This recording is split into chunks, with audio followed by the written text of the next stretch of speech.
Pose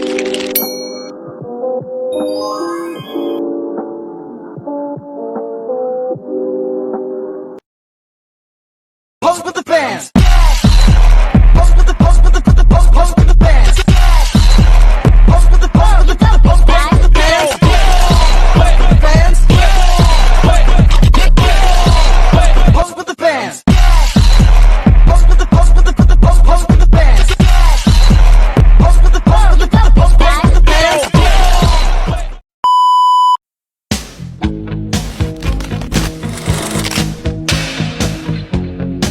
Assalamualaikum warahmatullahi wabarakatuh. Hai semua, kami dari kelompok 5 ingin memaparkan hasil video kami tentang teori-teori ekonomi modern. Jadi pertama-tama kami akan mempresentasikan bab 9 yang berjudulkan Pergilah ke Amerika Anak Muda.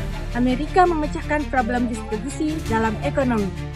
Pertama, kita mengenal tokoh penting seperti John Baptist Clark dan Frank Oppenheimer yang menjadi pelopor dalam menerapkan teori marginalis dan faktor-faktor produksi dan distribusi pendapatan. Prinsip ini dikenal dengan teori produktivitas marginal yang menjadi dasar utama ekonomi modern. Pendekatan ini bukan hanya bersifat teoritis, tapi juga didukung oleh empiris serta statistik yang menegaskan bagaimana pasar bekerja secara efisien. Namun saat struktur neoklasik makin lengkap, muncul kritik dari para akademisi yang mempertanyakan makna kapitalisme baru dan modal ekonomi yang berlaku.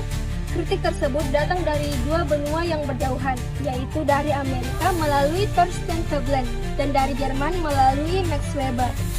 Kedua tokoh tersebut membuka jalan bagi lahirnya aliran institusional dalam ilmu ekonomi.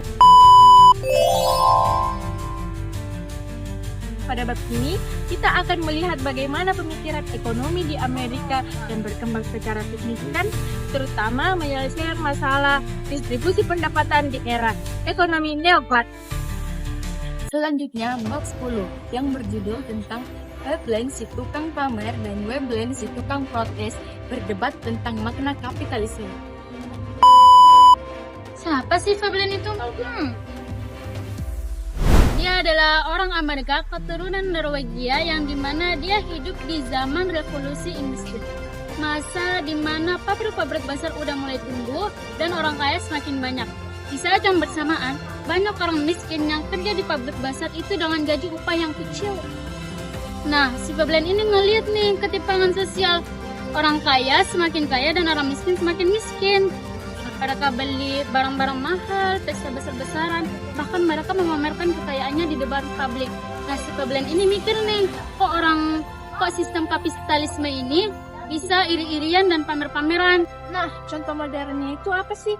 Orang itu sering beli HP iPhone yang model versi baru, dan untuk gaya-gayaan, dan juga untuk foto-foto di tempat nongki seperti di kafe mungkin. Makanya muncul nih teori konsumsi pamer, di mana orang membeli itu bukan karena butuh, tapi pengen banget dilihat hasilnya. Siapa sih Max Weber itu?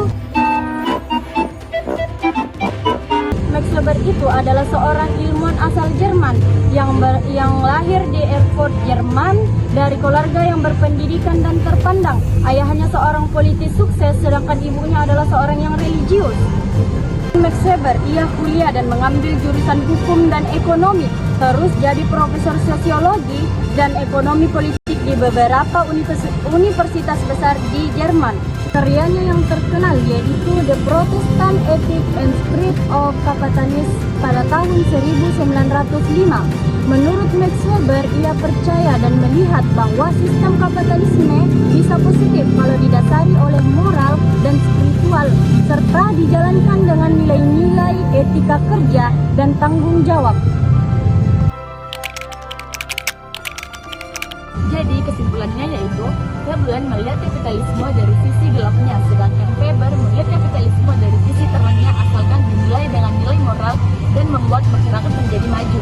Di sisi keduanya memiliki poin yang sama, satunya mengingatkan tentang bahaya keserakahan dan yang satunya mengingatkan tentang bagaimana bagaimana cara menggunakan informasi dengan benar.